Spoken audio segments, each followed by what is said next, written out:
Okay, so in this video I want to do several things as we wrap up our application before we try to submit it into the store for inclusion so that people can download our application and use it on their phone.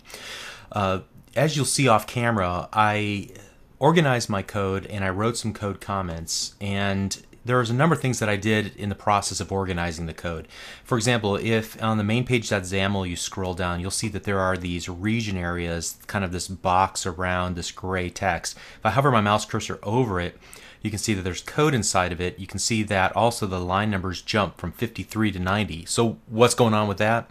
Well, a region is simply a artificial code block, I guess you could say. It's something that you can use to roll up one or more lines of code and give it a name and kind of keep it tucked away by using the little plus minus icon in the one of the left columns.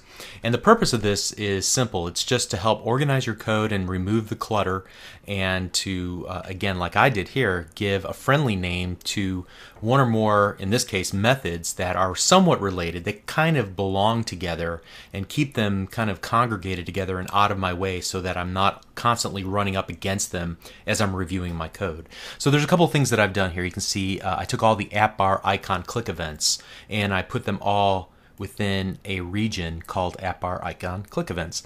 And inside of the pound region, and then I gave it a name, and then a pound end region, I have the app bar help click event and the app bar add click event. Okay, so just another way of organizing my code. And you can see I've done that several times for helper methods and for the help canvas, that help screen that pops up. If you scroll up to the very top, you'll see another thing that I do when I organize my code. Typically, I like to keep the constructor at the very top, and then below that, the loaded event for the XAML page. And what is a constructor? Well, without getting into object-oriented programming, which I've tried to avoid up to this point, constructor is a method that gets executed every time a new instance of your class has been instantiated. So in this case, main page shares the same name as the class. Main page, therefore, is the constructor for the class. And again, just I don't want to really get too deep into this, but it allows you to execute code as soon as a new instance of the code is created to in this case, initialize some values that are in the code. Now, if we were to open up this initialize component method, if you go to the definition, right-click it and go to definition, you'll see that we're kind of deep in the bowels of some code that we normally wouldn't see in our Solution Explorer. But here it's creating instances of several of our controls, like the canvas control, the close, the scroll viewer, and so on. But again, I don't think we should touch this code. Makes me a little scared to be in here in the first place, so I'm just going to close that down. But again, this is an area where we would do some initialization work. Here, the loaded event, and then below that, any click events that are used. You can see that I have the click event for the note location button, also the app bar click events, and then any helper methods I try to put at the very bottom, but keep them collected together. So I did something similar to that for all the pages. The add.xaml.cs page has a similar, last time I looked at it, I had these all unraveled, so they may not be closed up just nicely. And then the viewEdit.xaml has a similar kind of structure as well as you look through it, and you can see I have a number of regions I've defined for these as well. Okay, so then the next thing, after I kind of feel good about the organization of my code and I've cleaned up some things, wrote some code comments to remind myself of what I'm trying to accomplish, I want to start combing through the code and adding exception handling around some key parts of my application. Anything that's going to use an external resource, like the flash drive inside the phone, for example, or whenever we're dealing with those APIs that have to do with the GPS functionality of the phone. It makes me a little uncomfortable to use some of those features, so I want to bolster the possibility that we'll handle gracefully a problem that might occur when some external resource like that I have no control over as a developer, because, for example, the flash drive might be completely full, or it might have been corrupted somehow, or there may not be access to the internet at this moment. So we don't want the whole application to just blow up in those cases. We would want it to degrade gracefully. a lot of time needs to be spent thinking about how to make that work. I'm going to just take a blanket approach and just ignore any problems that occur. In the future, I'll come back and I'll try to be a little bit more thoughtful about how to handle specific errors. The way that I'm going to handle potential errors, though, and let me find a spot where I'm actually doing some work. Let's see. For example, here where I'm actually saving changes, what I want to do is wrap that with what's called a try catch block. So I'm going to go try, open, close block, catch, open, close block, and then I'm going to take all the code in this using statement and I'm going to paste it in there. Okay, so then in the catch area here, I'm just going to just write ignore for now. Again, maybe I'll come back at another date and give more thought to what I can do. I can log this error to another file on the file system, unless the file system is corrupt. That may not be such a good idea. I might be able to send a message to a web service that I create to collect all errors that my users are encountering, but what if they can't connect to the network? So I have to give a little bit more thought. At the very least, I probably want to notify the user, but that might involve the creation of additional canvases for dialog boxes, and I don't want to get into that at the moment. But probably something I should give more thought to here in the future. For now, I'm going to throw caution to the wind and just move on. So do as I say, not as I do in this case, okay? I'm going to comb through my code now. I'm going to let you go ahead and watch me. I'm not going to say much as I look for every place where I am, first of all, touching the file system.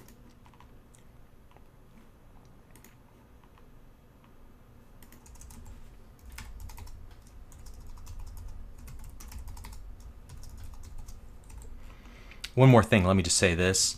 Let me explain how the try-catch works in a very generic sort of way. If there's any exception that gets thrown inside of this code, what will happen is it'll immediately bolt out of this code and go down to this code block called the catch. Now ideally what we would do is this, or some variation on that, that would allow me then to look at the message, the error message, or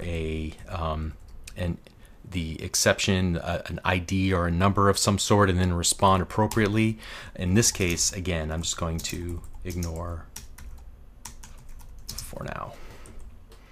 But that's how the catch works. Without this exception EX here, it'll just go to the code block and we'll have no way to get at the exception object that was created and then passed to the catch statement. We'll just ignore that as well.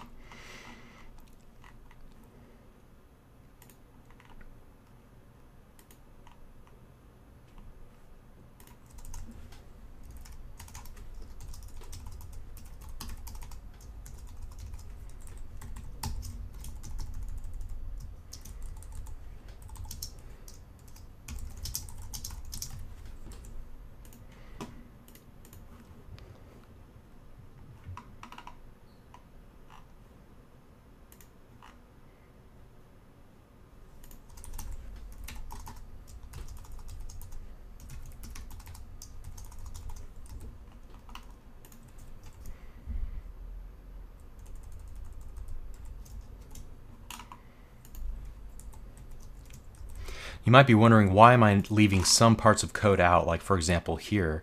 Again, things that I can control, I don't really need to wrap a try-catch around it. Things I can't control, I may need to wrap a try-catch statement around it. Try-catch statements are a little more expensive processing-wise, so I don't just like to use them willy-nilly and wrap everything in a try-catch statement. I try to be a little more judicious in my selection of what gets a try-catch statement and what doesn't.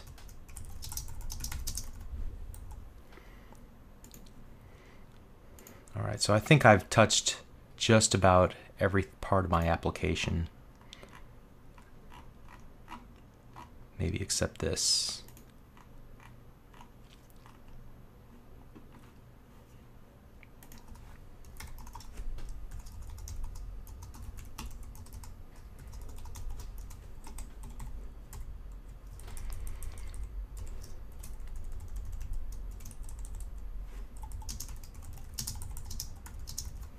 All right, but again, and I will remind you of this video or two from now, and where to go from here. Exception handling, you need to give a lot of thought to this. It's kind of an afterthought in this application, this demo application. I would probably spend a lot of time thinking about this if I was really serious about building a commercial application. Okay, so the other thing that kind of worries me about this application, as I scroll up to the top, is whenever we're using the GPS functionality of the phone. I don't know what the state of the phone is, whether the GPS functionality is broken or not, whether we can get a valid connection out to the internet to send our coordinates to that web service. So this whole area here makes me a little nervous, and I'm going to wrap the whole thing in a try-catch. Now, I might feel a little better if I had a physical device in hand. However, as I'm recording this, I don't have one of the physical phones. I'm recording this before I'm actually touching a physical phone and can actually test it. So I might gain a little confidence if I could actually try some of these features out. So this is why I'm kind of being a little more liberal with my use of try-catch statements here, and not trying to be a little more picky. Okay, but at any rate, let's run the application now. Just make sure we can go through some common scenarios and we didn't break anything whenever we added this code to our app.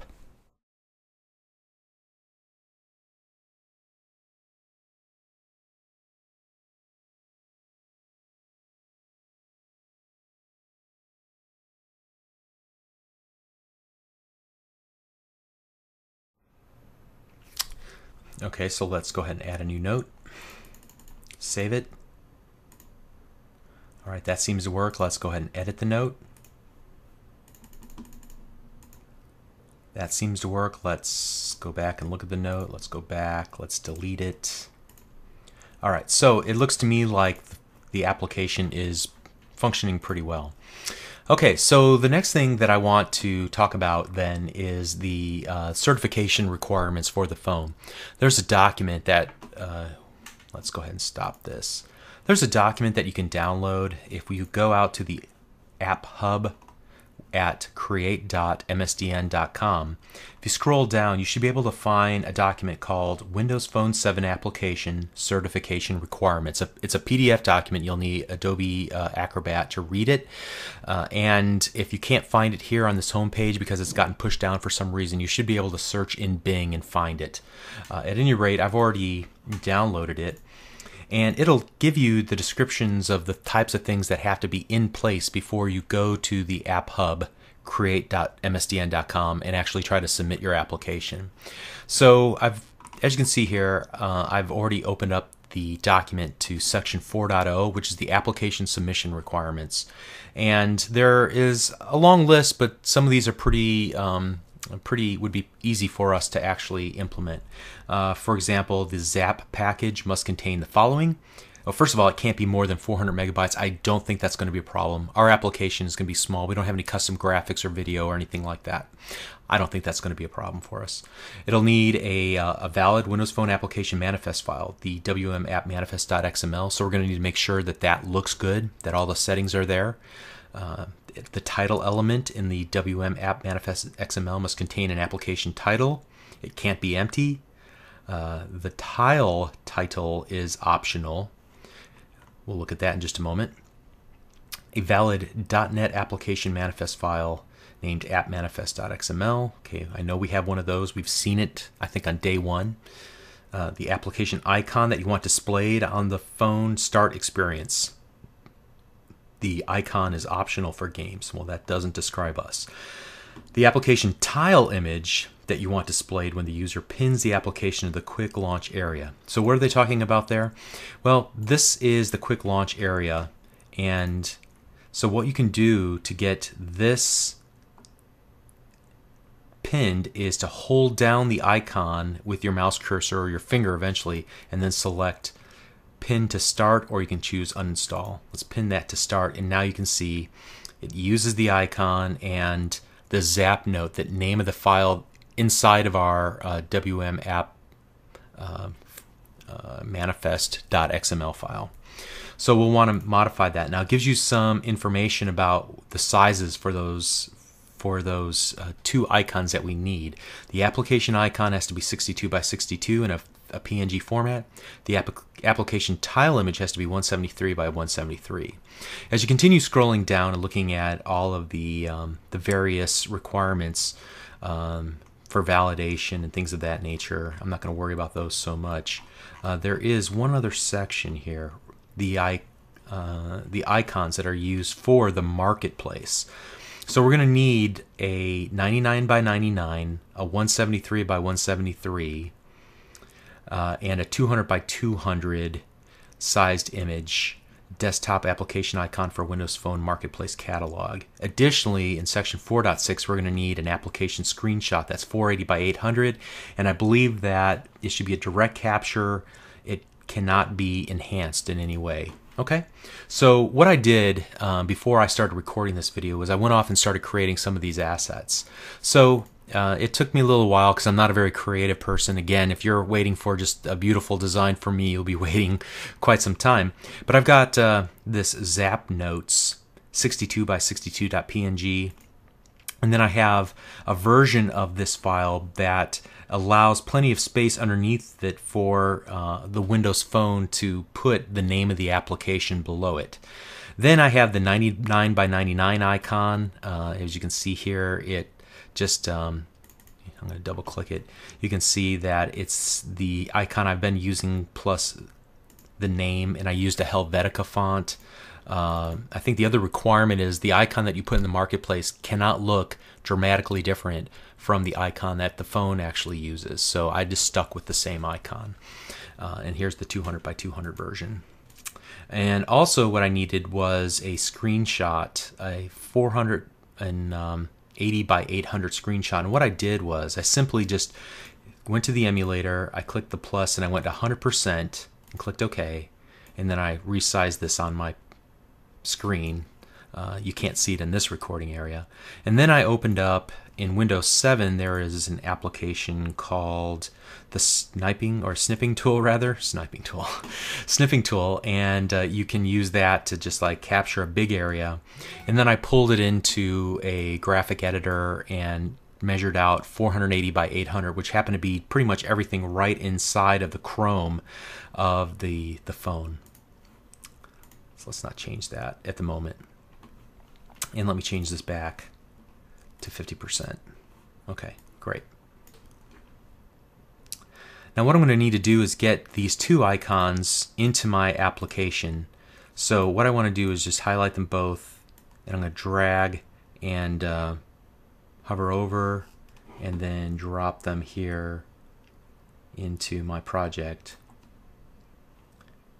And now they should be added. Okay, they are. And then I'm going to need to make sure that they are they have the correct build action. I'm going to use the content copy if newer. Okay, I'm going to make sure that they both are of type content and copy if newer, content, and then copy if newer. Okay. The next thing I'm going to do is delete this background.png. This is the tile icon that's 173 by 173. So you can see if you double click it, it'll open it up in Paint, and that is the one that we saw here displayed. We're going to replace that with our version of it. The same would be true for the application icon. I'm just going to go ahead and delete that as well. Right click and select delete. All right, so those two are gone now. I'm going to need to notify our WM app manifest.xml file. In fact, I'm going to have to make a number of changes here, not the least of which is this application icon will be changed to Zap Notes and then 62 by 62.png. And then I want to change from background PNG to Zap Notes 173 by 173.png. Okay, great. Then I'm going to change some of the properties of this app element. For example, the title, and this is the title that'll be displayed here So I want to change it to app space notes. The version number is something that we can use for to let the user know, or for us as developers to be able to debug a problem that might happen. Typically, every time you release a new version, if it's a minor change to the application, you would change this. This is the major version, the minor version, and then these are build numbers typically. And so, if I were to make another version and release it out on the marketplace, I might go 1.1, 0.0, or I might include the build number behind it as well. We're not going to touch the genre since we are working with just normal Silverlight applications. If it's a game, you might need to change the genre. The author, I'll go ahead and put my name in here. And the description, create notes that include the geolocation where the note was created. And then finally the publisher, I'm just going to put my company, LearnVisualStudio.net. All right, the only other thing I'm going to change is down here where we change the tile. I want to change its title as well, and that will change the text that shows up down here. All right, so now what I'm going to need to do, because all this information's been cached, I'm going to need to shut down the emulator, save it, and then I'm going to run it one more time. And apparently it can't find my file.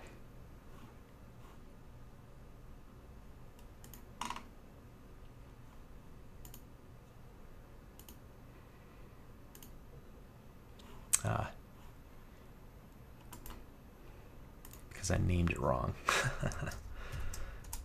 Okay, there we go. I named it phonetically.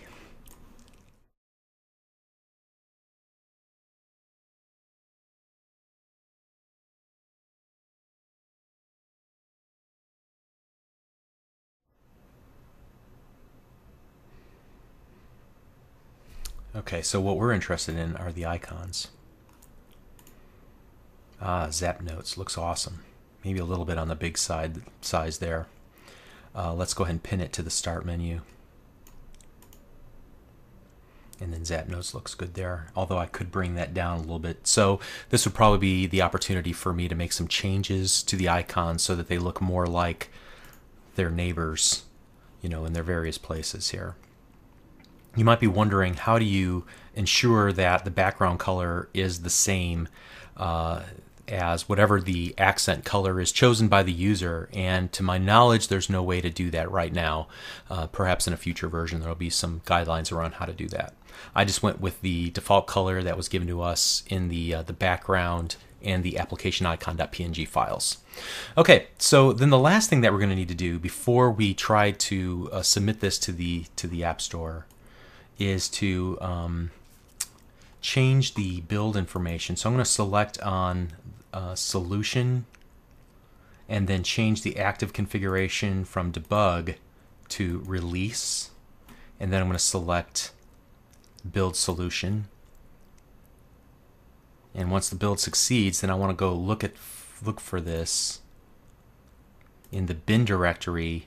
So I went to Visual Studio 2010 projects, Zapnote